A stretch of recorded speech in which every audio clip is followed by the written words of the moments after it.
My background is a little diverse. As Preston mentioned, I did serve in 94 to 2001, and I appreciated down Army Navy. That's a great thing. I was sharing with him earlier that at times, oftentimes, your first job, you think, oh man, that's my career path. That's what I want. I want to land my dream job coming out of college. Now, all too often, it's not. If you saw my background, it's kind of windy. Sometimes a U-turn, sometimes a left turn. You didn't realize you make a left, thinking you're gonna make a right. And that's how life is, right? So when I left the service, I got into Georgia Pacific because of an old Army buddy of mine who recruited only junior officers and senior non-commissioned officers from the Army. They're looking for leaders to fill different posts. And this case was with Georgia Pacific. I was stationed in Kentucky, ended up moving to Wisconsin. Anyone here been to Wisconsin before? One, where about? In Wisconsin? Okay. Well, the only time I went to Wisconsin was when I ended up moving to Wisconsin from Kentucky. I ended up living in Sheboygan, which is a small little town about 15,000 right on Lake Michigan. Beautiful spot. But again, nothing, I didn't know anything about it. Again, it's just how life kind of takes twists and turns. So from there, moved to South Carolina about 14, 15 years ago, when Amazon opened up. They opened a facility in Spartanburg. I held a plant manager for Georgia Pacific for about 13, 14 years. I was the director of operations, general manager at Spartanburg location for Amazon. I did that for about 5, 6 years and it worked for Bell. But I decided to go a different route, which I've been doing for many years anyway, which is hiring in all different walks of life, whether it's IT, whether it's supply chain, whether it's engineering. And that's how I kind of landed with part of you going the last 7 years. So a little about who we are, but most importantly, why healthcare. You guys probably may not remember, just looking around the young rooms of them. Around 2007, there was a great recession out there. Manufacturing that hit very hard. I was part of that piece, unfortunately, in manufacturing. I was with a company called Georgia Pacific. So later on, retail kind of got hit and shifted gears over to online, which is where Amazon kind of blew up. Right, but now they're kind of scaling back over the last several years too, because of just the competition. So one thing I can assure you though, let me back up, I forgot to mention this, even in the military, by the way, there's also cuts. You guys know what furlough is, or have heard of furlough? It's like being laid off, but without getting paid, but you're still part of the government. Because all they considered it an essential worker for the Army, active duty in Germany at the time when it happened. Most of the government contractors, excluding active duty members, were furloughed, meaning they let go, went home for 2, 3, 4 weeks. They're still part of the organization, but they weren't getting paid. They really did not know whether they're going to have a job when they return back to work. So I've been through the ups and downs over the last several years. Again, twists and turns that I made. So why healthcare? There's no industry, as I can assure you, that is considered to be resistant proof. However, healthcare has been known to be recession resistant. How many hospital systems, healthcare systems do you know they're laying off? There are some locally here, but those will hit the news. Anyone have heard of any large layoffs at hospitals? Or clinics, medical offices, regional hospitals? No, not many. But you've heard of the Amazon, you've heard of Meta laying off, you've heard of the government laying off. 45% of jobs in the next 30 years is going to be on healthcare.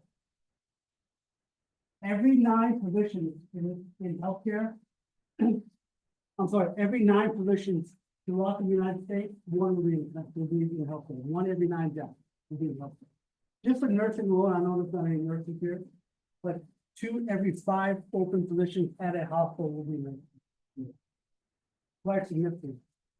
Industries that are affected in 2024, as you can imagine, technology, where you guys are sitting at right now, professional services, and of course agriculture. Those are the top 3 industries in the last year. As you can see in 2024, over 680 public companies went that. Who got hit the hardest in the last 3 years? IT. Over 600,000 layoffs, just in the last year. Now that's sprinkled amongst different industries, whether it's consulting, whether it's finance, fintech, you've heard that term before, in other places. Okay. One thing I do want to point about Spartanburg Regional, we're considered one of the most wired hospitals in the country. Just over the course of the last 5 years. And just recently made it 5 years in a row in 2024 and scored 8 out of 10. When it comes to, and you mentioned it earlier about what hospitals do, we focus on patient care. Okay, but when it comes to patient care, not only is it healthcare related, but it's also security related. Who here has been a patient in a hospital? Been sick, been ill? How do you feel if your name gets published, for example, on Google? What's your name? Solomon. Solomon, how would you feel your name by Google Solomon, all this information popped up? Insecure. What's your name? Good. What if your information, your personal information, that you were recently at a hospital? That way. Hey. What medication you took? What kind of drug you're taking? What kind of test? What the results of those tests were? From a healthcare perspective, guess what? HIPAA. I'm sure most of you have heard of HIPAA. That's something we take very personally, because that's something that can affect not just me, but all of us as well. It's one thing to get a personal information out. It's the second thing is to have, it's another thing to have your personal information about the illnesses, about the medications, about the effects of the diseases that you may have had in the past. So what does 2025 look like in terms of hiring? Healthcare, tech, you've heard the term the great reset. When there's a lot of layoffs going on with technology, either the salaries depend high, a lot of positions remote. We call that the kind of great reset. But out with the hiring trend for this year, the buzzword today, of course, is AI. And I know Tony had mentioned it earlier. AI is a big one. AI is being used in a lot of different hospitals too. Now we're trying to govern that as much as possible because it could also kind of lose its way a bit as well. What I mean by that is that 99.5% in terms of AI recognizing the disease state is accurate, but it's at 0.1, 0.2, 0.3%. Anyone get a phone call, or the wrong phone call and said you were sick? Or know someone that received a phone call? Oh, by the way, I'm sorry to let you know that you have cancer. Oh, was it steady? No, it's not. Those are the things we're also trying to control and secure too.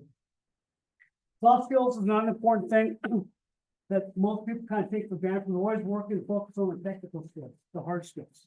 But don't forget about soft skills. We're going to talk more about that later. And also kind of go over some resume writing or blueprints and more than that. Cybersecurity. Any various different industry. That's always going to be a focal point. And then of course, healthcare will continue to be the trend. As I mentioned, in the next 30 years, 45% of positions will be in healthcare. That's quite significant. This is a good document where we kind of talked about this a little bit, who we are. 6 hospitals located primarily in Spartanburg and in North Carolina. We have close to 11,000 employees, approaching the largest employer in the city of Spartanburg. And depending on the time of day, we may be surpassing BMW, which is the largest employer in the county of Spartanburg. This is just about where we are located and what we do, our specialties in each of those locations. Anyone here has heard about Spartanburg Regional before? No? Okay. Prisma? Well, we'll like to see the local, and then of course, like to do medical. Okay. So just look at who we are. Now we're kind of briefly talk about resumes and interviews. I know that we may not be the preferred choice, but there's something important to also understand too. Who here has resumes?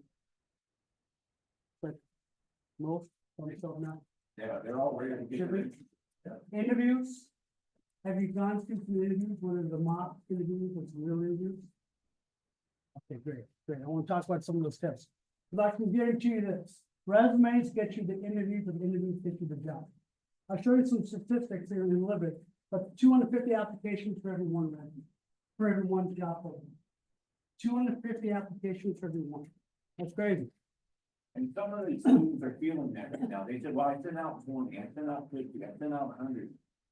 Right. So what you're saying is great, because they say, I busted my butt, I'm getting that, so, thank you. And you are not alone.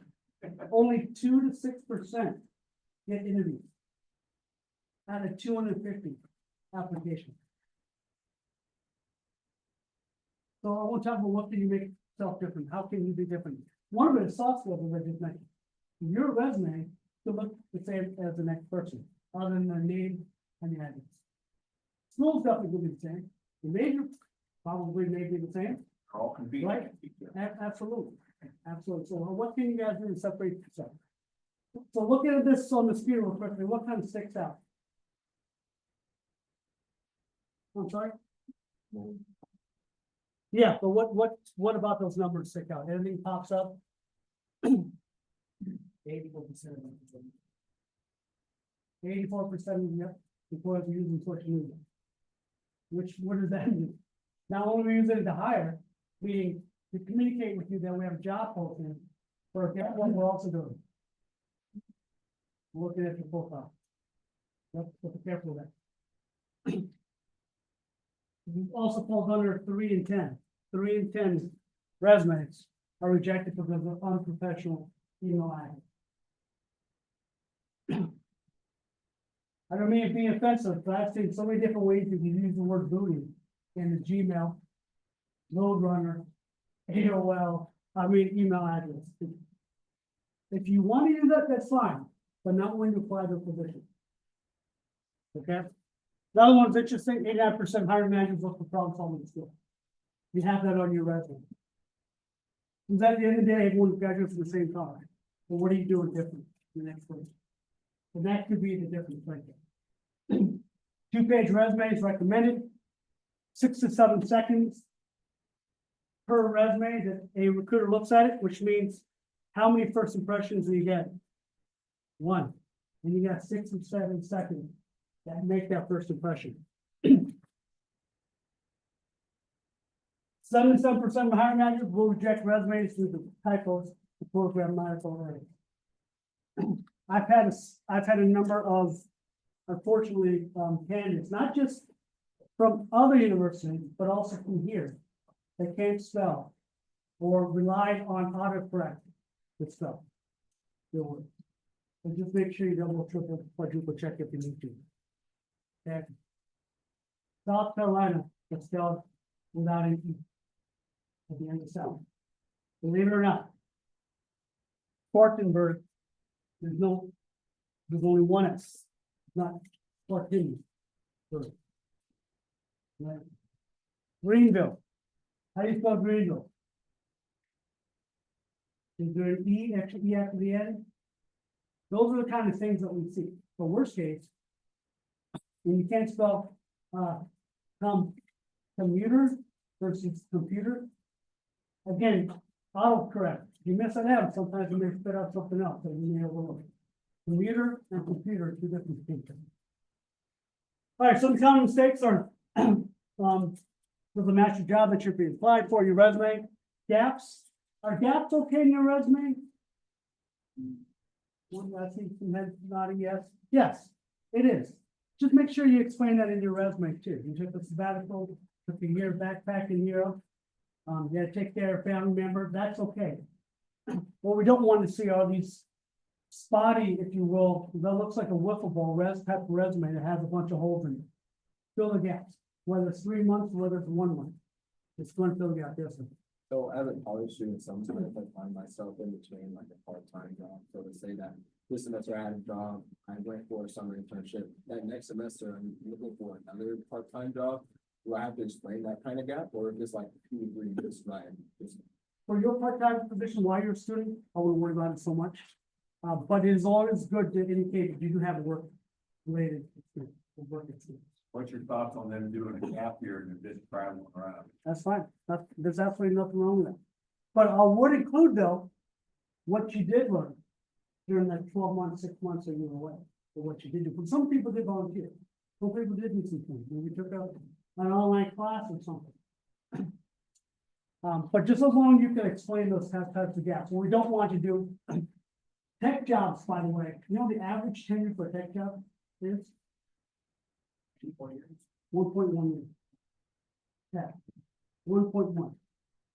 average job life used to be 5 years. Now it's like 3.9 years. Meaning that more and more people are job hopping for different reasons. That's okay in some industries, that's okay, but some industries, it's not okay for some demand. You still want that continuity. Because it costs a lot of money, it may cost me about $150,000 to hire that one spot that you left out. Yeah, so. Job history, of course, that doesn't line up. So just some of the resume tips, I'm sure most of you guys already seen these before. Again, social media profiles, you only got 6 to 7 seconds to make your first impression. So make sure you do that right the first time. All too often too, the resumes or sometimes a regurgitation of your work. Rather than what you did about you. Okay, so going back to problem solving skills, that's what 89% of the hiring managers are looking for. What are you gonna do? Because everyone's gonna graduate here from the University of South Carolina, for the most part, right? You're gonna have similar experiences, but again, that's what he mentioned. You guys all compete against the same position, similar positions, like positions. And what are you doing differently than the next person's not doing? Okay, so if you just said they did a project, I was a project lead for X, Y, Z. Guess what? The next person also did the same thing you did. But instead of X, Y, Z, we'll do ABC company. And what did you do with that one? What was that role? What was your responsibility? How do you separate yourself? Why focus on resumes? Because one, the financial hit on you. Potentially 7% income boost, like getting that right. Increases security role again, 250 applicants for every one position. That's a lot of people looking for jobs. And you want 6 to 7 seconds to impress. So interviews by the numbers. This is also kind of interesting too. 5 stages of an interview, most people say. What part of the interview process do you think that people get knocked out? Kind of quickly within the first 3 to 5 minutes. That's a quick long thing. Small talk, exactly. Small talk. You develop a rapport, you develop a connection. If I can have just a genuine conversation with you about just life or whatever, about anything, just trying to build that connection, what's the likelihood of me hiring you for the position, especially if I'm not hiring that? That's what I call a hook at the beginning of this, but like how we hook. And right away, I tell you what, if you don't hook them in the first 3 to 5 minutes, especially the second stage, the rest of it, you gotta hit it pretty hard with Ellen, you know, for them to make up for those first 3 to 5 minutes. It's very hard to get those minutes back. As I mentioned, out of 250 applicants, you have a 2 to 6% chance of interviewing. And when you do get an interview, you have a 25 to 50% chance of getting the job, which increases your opportunity. Which means, as I said before, resumes get you the interview, but the interview gets you the job.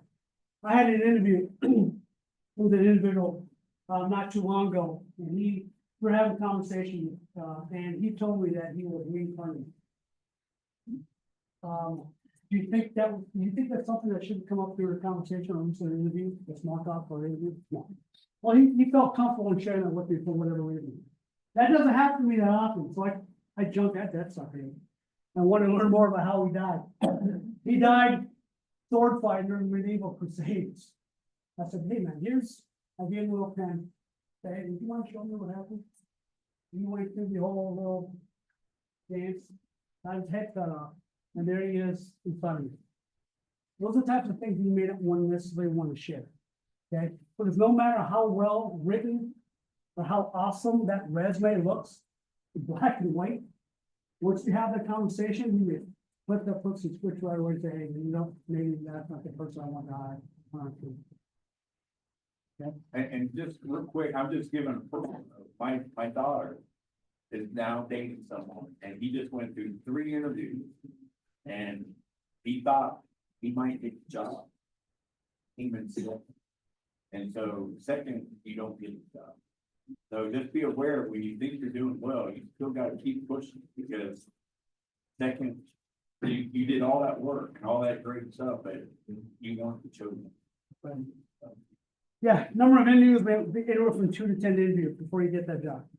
Depending on the level, positions, 2 to 3 typically, for especially for entry level jobs, 2 to 3 times.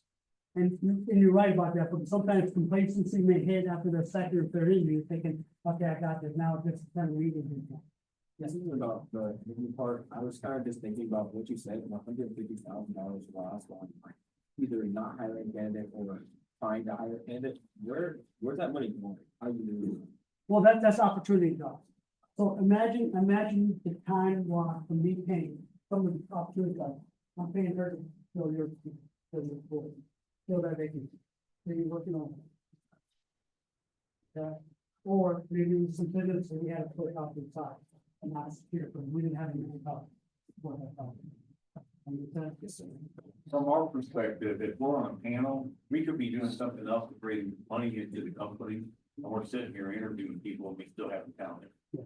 So we're wasting our time when we should be making money. So he's probably making about $85 an hour. Right, and then maybe 4 of them in the room. So 4 times 85, for an average of 30 minutes for an interview, for an hour. That's 300, 400 bucks right there. Yes. You mentioned at one point that we should put in our social media profile on the resume insert, where we keep them as like a recruiter, you prefer to see where the social media is on this. So if it's relevant to the position, I'll put it right up top. So anyone that did have, what else you guys have? You have on website, LinkedIn too. If you guys go on websites, got a little portfolio, you have, I would include that in the top so you can see that right away. Don't put it on the bottom, especially if that's something you want to showcase that's relevant to the position. Have a look. That last one's important. Yeah. Go ahead. Yeah, being first or last interview, it also increases the chance, believe it. Sometimes, I'm not sure if you heard this or not, like, please let me know if you have, but sometimes hiring managers will fill an interview just to kind of compare you and you. So that second person, that third person, maybe that person I'm trying to think about. The first and last interviews, of course, between 9 and 11 a.m. is the best time. Which also 61% of the executives really have a higher chance of securing that job too. In the morning. All right, so what should you know about interviews? It starts at the beginning, as you walk in that door. Real simple stuff. I mean, eye contact, being personable, as I mentioned, with the second stage of building that rapport, building that connection, all right here. If you just can't have a quick little conversation with someone for a few minutes, I mean, it's gonna be very difficult to persuade that person to hire you in the full-time position. And you guys talked about behavior-based interviews? Yeah, and I saw your next slide, we Yep. covered all that. Okay, good. Yeah, behavior-based interviews is an area that a lot of employers are going towards. Because again, your resumes, your experiences may be exactly the same. But how you respond to those experiences may be different. And that's the actual part that we as an employer want to know. Again, separating you from the next person. So there's a framework that we call STAR, situation, task, action, result. And I've always described this as situation, task, you're not talking about it, and as you're kind of building up those 2 or 3 action items, and the result is you just screaming at the top of the mountaintop, and this is what I did. This is what I did, and this is why you should hire me. Is it okay to talk about instances that didn't work, that completely flopped and failed? Of course, lessons learned. Maybe the best case scenario is an opportunity when you had an opportunity to kind of revisit what you flopped and what you failed in, and then you eventually turn that around based on the lessons learned and you won that second time, and now share it. You've heard with the age of technology, robots are coming, it's the same. Yeah, but at the end of the day, the real difference between us and them is the idea of problem solving. These are just some of the non-behavioral interview questions that most kind of talk about. How do you prepare? You practice. So those that have had interviews before in the past, how'd you guys prepare for them? Mock interviews with who? Lots of people, so people that are my mentors, there are also a bunch of like resources around campus and outside of campus. Did they ever give you feedback like, hey, good job? You know, good? But not really. Okay. Make sure you get, if you do get mocked, if you do get mock interviews, make sure you also get the kind of feedback, not just apologize, good job. But also tell me about why was it a good job? Why was it fun? Why did you get that as well? But also most importantly, what I could do better, yes. I usually research and kind of like have a document. And before the interview, I read up on the company and some of the mission statements and what they're looking for. That's fantastic, because I didn't bring it up on the interviews by the numbers. 47% of candidates get rejected because they walk into an interview not knowing anything about the company. Mission statement, values, beliefs. They didn't do any type of research within the organization. You know, practice in front of the camera. Yeah, mirror. You don't realize your hands, your eyes, your shoulders. I mean, all those nonverbal cues, people will pick up on. I had a hiring manager, actually it was a hiring manager, it was a human resource person that I worked with back in my days when I worked with Georgia Pacific, and this was an HR manager. He could not look me in the eye. He would always look down. And he made some people feel comfortable because he was looking down in an area that people thought that he was focusing on. That's something he didn't realize that he did. And it took some time to kind of work out of that, all right? But again, sometimes with those mock interviews, the camera, the mirror, those types of things will kind of flush out of some things that you may realize that you do. All right, that could definitely impact or make or break, especially again, when there's 250 applicants, you have a 2 to 6% chance of getting an interview. So you remember, make sure that interview is worth it. So how much is too much? I kind of talked about that person with the interview process. Tell me that it was reincarnated. I had a resume. Remember the first one of the slides here? How many pages? No more than 2, preferred 1, right? I had a 19-page resume. Had a cover letter, pretty cover letter, had a picture, an address. Second page was table of contents. When you have to include a table of contents, that's a little too much. Again, do you think I read that? No. Not at that time, I did go back to it to figure out what she, I wanted to know why she had a lot to say, but 19 pages in a resume.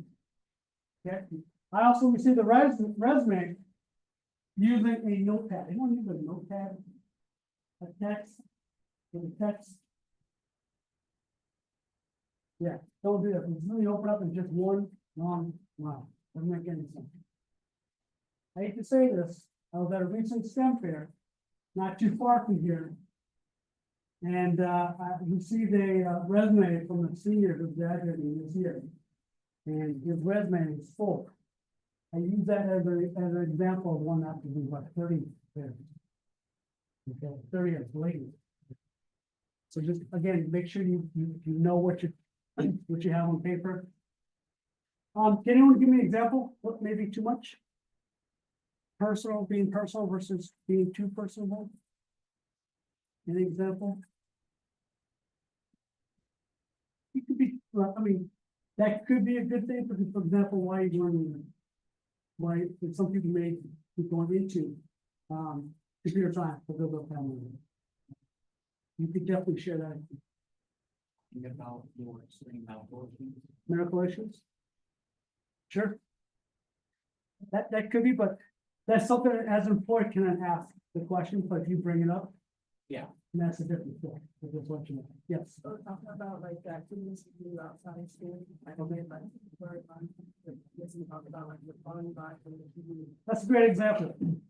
I had a, when I was about 4 years ago, we did this little hiring blitz.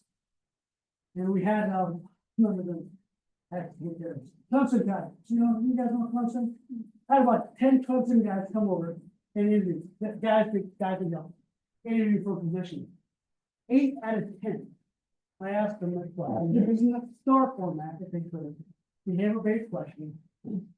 about sharing with me about one of the biggest person or like a challenge within the group or within the project that they most have, that they have. 8 out of 10 use alcohol as an example. All right. I couldn't believe it. My kid was going to Clemson, so I had to make sure he wasn't part of that group there at the time. But, yeah, so just being too personal, that's a good example. Interview and interview.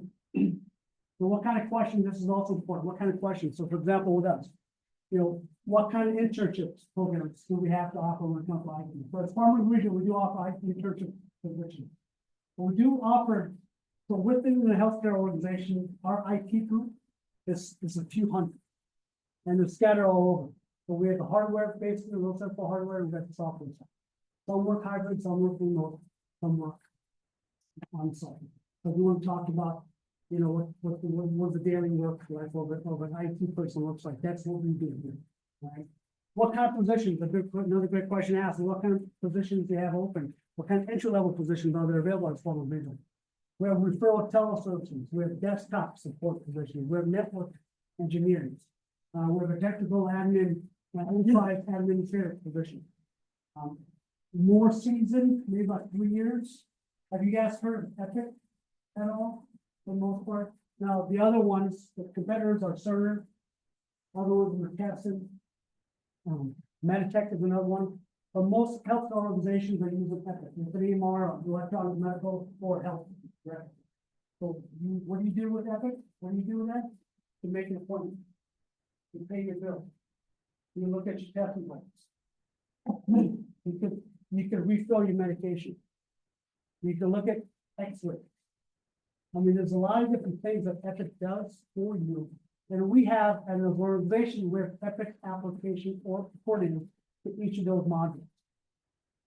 Okay, for example, we have a department, home health. So we have a home health, for healthy planning. Have a module for health. For MyChart, you guys use MyChart at all? We have a MyChart application planning position. For a lot of those different positions. For what about security? And we just hired, just recently, about 2 months ago, 3 months ago, we hired a brand new chief information security officer. All right, we hired a new senior security engineer. So we do have those types of positions as one of the region. What does an internship program look like? It just depends on where, because it does vary. The work schedule, because we're a hospital, just to let you know, for example, we had internship programs in which we had some interns helping us out roll out some Viva printers that heard Viva printers before. But those Viva printers went into patient rooms. So we ended up training you for about 3 weeks. And then the rollout was another 4 weeks, but unfortunately those hours would be either weekend or night. When the patients were either asleep or not in rooms. So that's the only differences sometimes, which you'll have to do. Okay.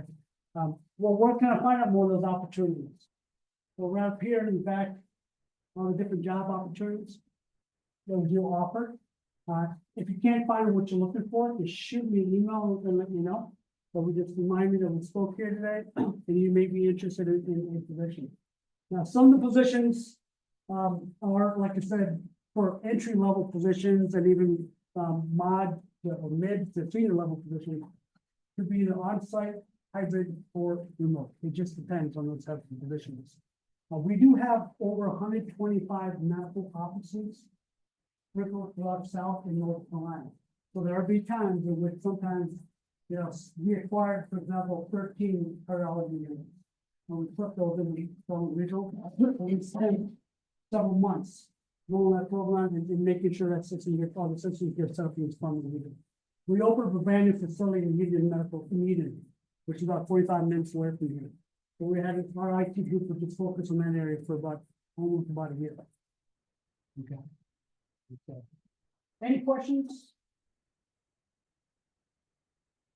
Yes. So the previous slide, you only over the things that you asked, they were things that you should go over. So what would you suggest in an interview if the interviewer is very confident individual and already kind of goes over to those points before you get much of a chance to respond or go back and forth? That's a great question.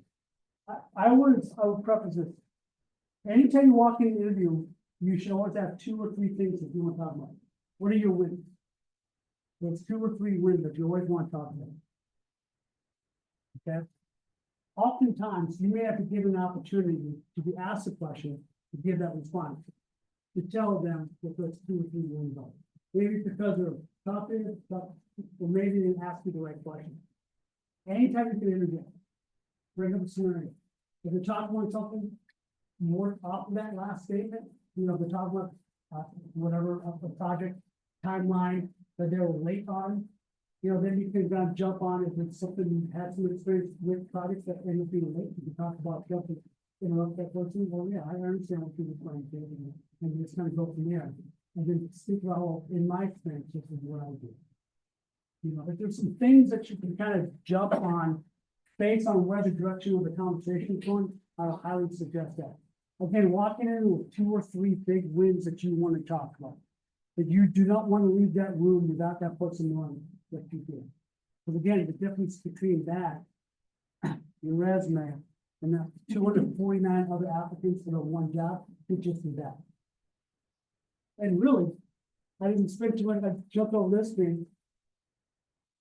But I heard you say this, sending a thank you. We had a chief financial officer we hired this recently from Medical Group to the Carolinas. He had interviewed 16 times. He had 16 interviews in the day and a half. 16 interviews. Okay, but we also had 4 other people interviewed in that week. Guess what that person did? Regular. You think he copy and pasted every thank you letter? No, because guess what? As an interview panel, we all get together and talk about what the plus and minuses, what did he or she did, where did someone went, why would this person be a good fit for our organization? But guess what also came out? The thank you letters. And the thank you letters came out that that person wrote 16 unique individual thank you letters to each one. That right there, that's separating him from the rest. Something small as that you don't realize can make a big deal.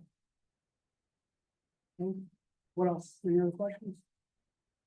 Always there was debate about, like, internships slash like part-time jobs during college and like experience coming out of college.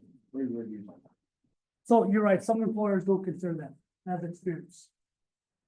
Whether it's projects, but work-related experience related to the position, yes. Now, if I worked in retail, for example, let's just say I was if I just open phones, I work at Academy Sports. But I'm applying for a security test.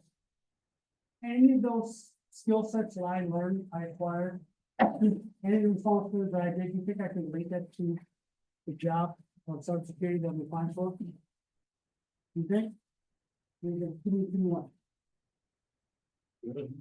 Right, communication, right? Customer relations, that's one. Because at the end of the day, I'm taking care of the client. Right, what else? I work in Academy Sports. Problem solving, exactly. I had problem solving. Whoever that problem solved, whatever that was, that's support, yeah. You were gonna get that question 9 times out of 10. Who did you like to work with? Who did you have problems with? Who did you have disagreement with? And how did you handle it? Right, great. If you can include that problem solving skills within the resume, you're fantastic. Okay, again, you don't necessarily, if you think, oh man, I worked at Academy Sports and applied for a cybersecurity job, I can't write that, I can't put that down. Sure you can. Depending on what you did, just what we talked about here, absolutely. Thank you very much.